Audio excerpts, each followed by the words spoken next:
você está vendo de noite, mas é boa noite, boa tarde, bom dia, boa madrugada, enfim.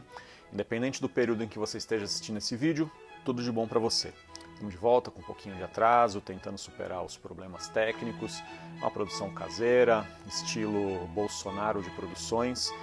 Não é de direita, mas é tudo muito artesanal aqui. Eu só não tenho a raquete de matar mosca aqui comigo, igual ele tem, mas o resto é mais ou menos a mesma pegada. Chegamos ao nosso segundo vídeo, que é o primeiro capítulo desse trabalho, desse TCC. Esse primeiro capítulo, ele é a parte teórica. E como você deve saber, parte teórica é chato pra caramba. E esse não é diferente, ele é muito chato e eu vou tentar deixar o menos chato possível. Então se segure na cadeira aí, eu vou tentar fazer de tudo para que ele seja menos chato. Dividi a parte teórica em duas partes, então vão ser 2 vídeos sobre este primeiro capítulo. Esse primeiro capítulo do trabalho chama As 4 Estações. E por que eu escolhi esse nome?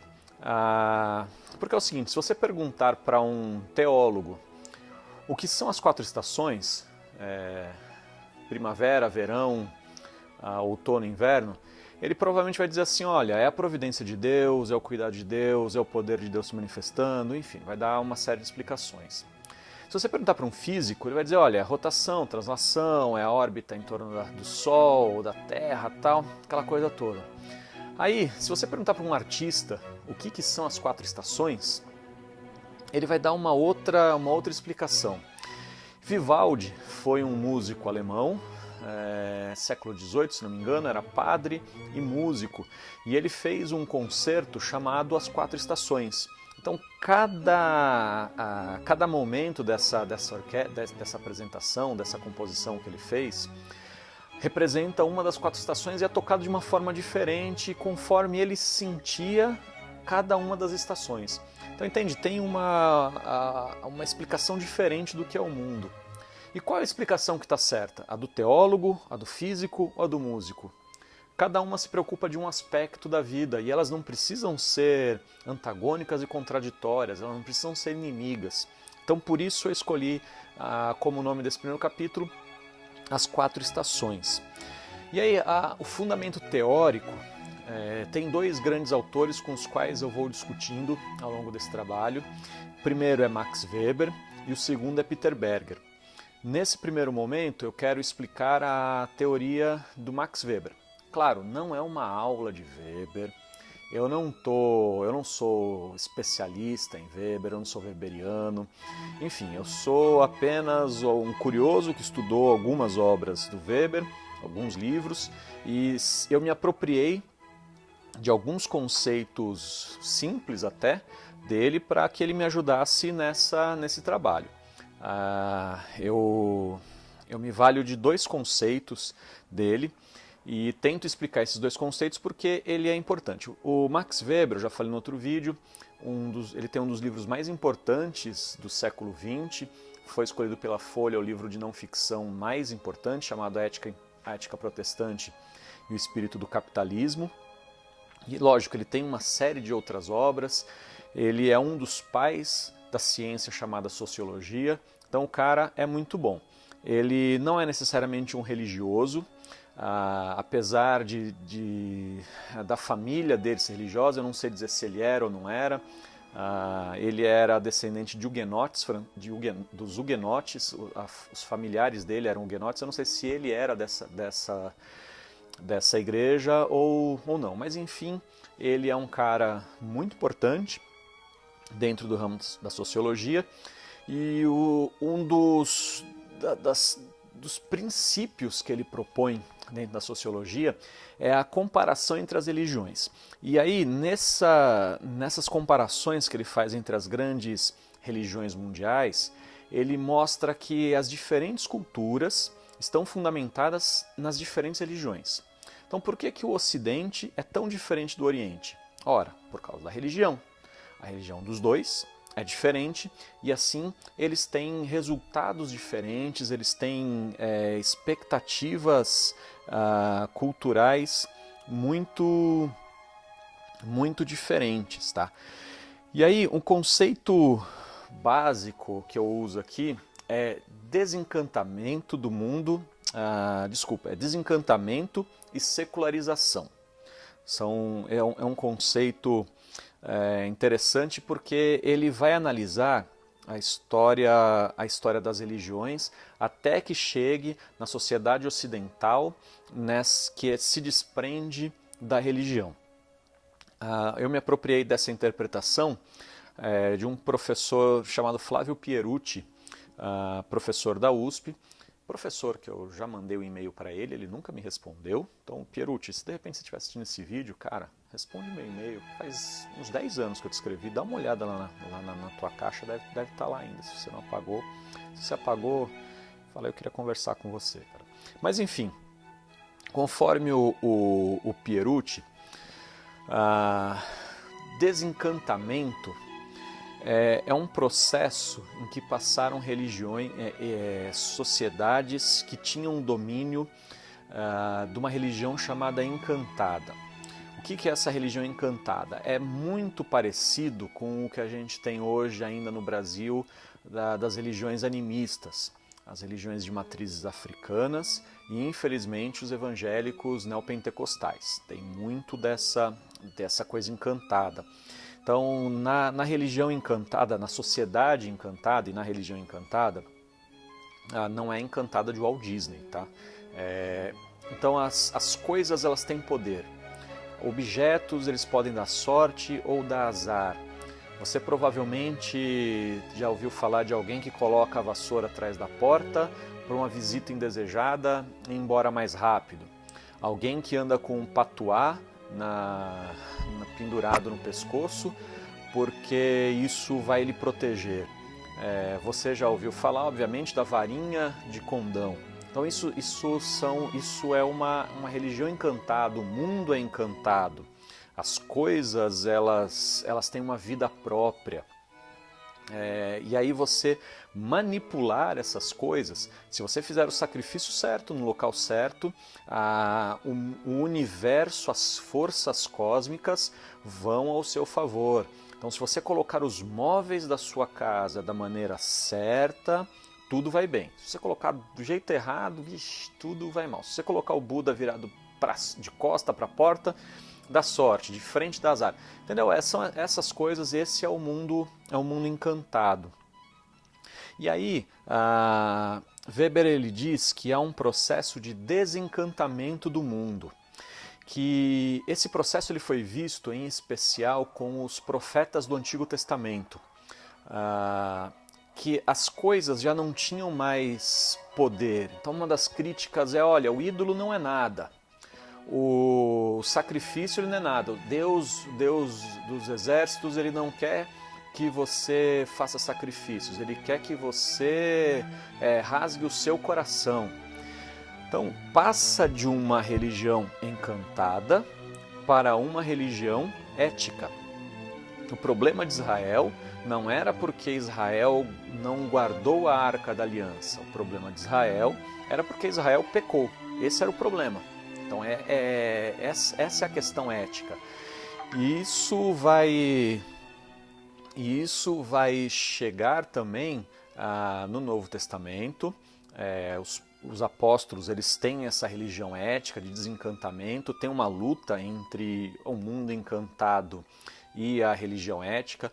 Há uma luta entre a religião grega e a religião cristã, protestante, a religião cristã, não é protestante, mas essa pregação ética, ela chega ao seu ponto máximo na Reforma Protestante, onde ela tem o seu ápice. A Reforma Protestante é o momento mais ético, então você já não tem mais sacrifícios, você já não tem mais ofertas, ele é 100% ético, o mundo está completamente desencantado. Então a Igreja Católica, até mesmo ela é superada na sua maneira de ver o mundo. Quando eu falo superada, significa, é uma leitura que ele está fazendo, mas não é que tem uma coisa que é menor do que a outra.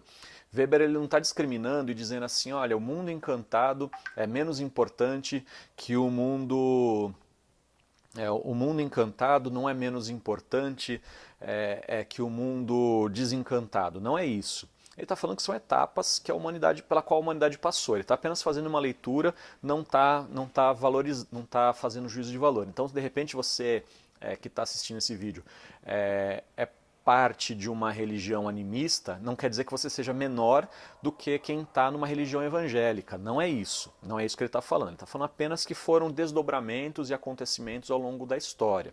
Tá? Hoje a gente tem um movimento dentro das igrejas evangélicas neopentecostais de volta ao mundo encantado. Então ela vem de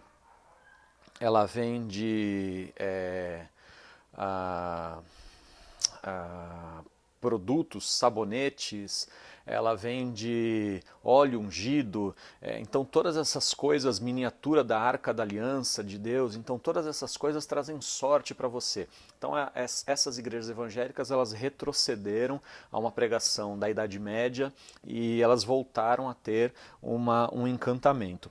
Mas depois disso, Weber ele vai apresentar a secularização.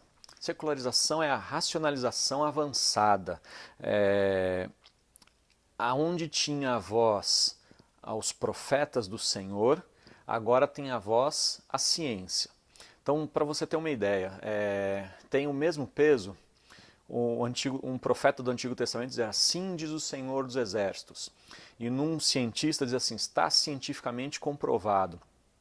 E existe uma busca, até por alguns religiosos, de você tentar submeter a religião à ciência, porque de alguma maneira a sociedade ela tem como ponto alto a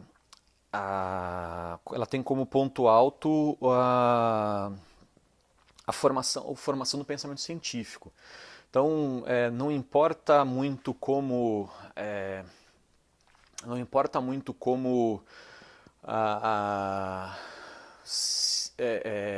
me perdi no raciocínio, desculpa, mas vou voltar aqui. Então essa secularização, ela é um processo que a gente viu na sociedade ocidental desde a Idade Média. Aliás, passando da Idade Média, a gente vê esse processo de secularização, esse processo de racionalização. O interessante é que esse processo de racionalização ele começa dentro da igreja. A primeira universidade ela surge em Bolonha, século XI depois de Cristo, dentro de uma igreja católica. O que era a universidade e por que ela é tão interessante para o pensamento ocidental e para esse trabalho que a gente está falando aqui? Era mais ou menos o seguinte, tem um grupo de pessoas que cuida da saúde das pessoas, que são os curandeiros, os padres, enfim. Tem alguém que cuida da saúde das pessoas. Mas aí, a sociedade ocidental especificamente pensou assim, bom, nós podemos reunir esses conhecimentos num lugar, testá-los e passá-los adiante. Então, qualquer pessoa que vier aqui, a gente vai dar um certificado, dizendo assim, olha, essa pessoa ela realmente tem um conhecimento para exercer medicina, por exemplo. Qualquer outra pessoa que não exercer, não tiver esse conhecimento, ela pode ser um pajé, ela pode ser um bruxo, ela pode ser, enfim, manipular forças ocultas, mas ela não tem o conhecimento certificado, garantido. Ela está fazendo porque ela quer, não sei. E aí, obviamente, houve uma corrida para esse tipo de conhecimento. Diferentemente no Oriente não houve o processo de universidades, de conhecimento certificado. Até se a gente olhar a história, tem muita coisa no Oriente que foi desenvolvida antes do que no Ocidente. Mas aí, apesar disso, o Ocidente superou o Oriente em muitas coisas, simplesmente porque ela guardava o conhecimento, sistematizava e passava adiante. Já no Oriente não. Alguém desenvolvia uma coisa, aquilo ficava para ele e não era passado adiante, não tinha um teste, não tinha um desenvolvimento. Então, mesmo que a sociedade ocidental tenha largado atrás em muita coisa, chegou muito mais na frente exatamente por causa dessa racionalização. A racionalização não é necessariamente a superação da fé, do desencantamento. Elas podem andar juntas, elas devem andar juntas, na verdade. Essa foi uma das leituras de Weber. Cada um foi buscar a explicação no mundo de uma maneira, porque achou que aquela não era plena. Mas isso não significa dizer que nós estamos hoje no último estágio da humanidade. Muito pelo contrário, a humanidade ainda tem muito que crescer. A gente tem períodos muito grandes na humanidade, de 1000, 2000 anos, em que as coisas elas vão acontecendo. Então hoje nós estamos no período da secularização. A gente não sabe o que vai vir no futuro, como é que a sociedade vai responder, como é que ela vai mudar isso. Mas enfim, o fato é que apesar do desencantamento, da secularização, as religiões encantadas estão aí.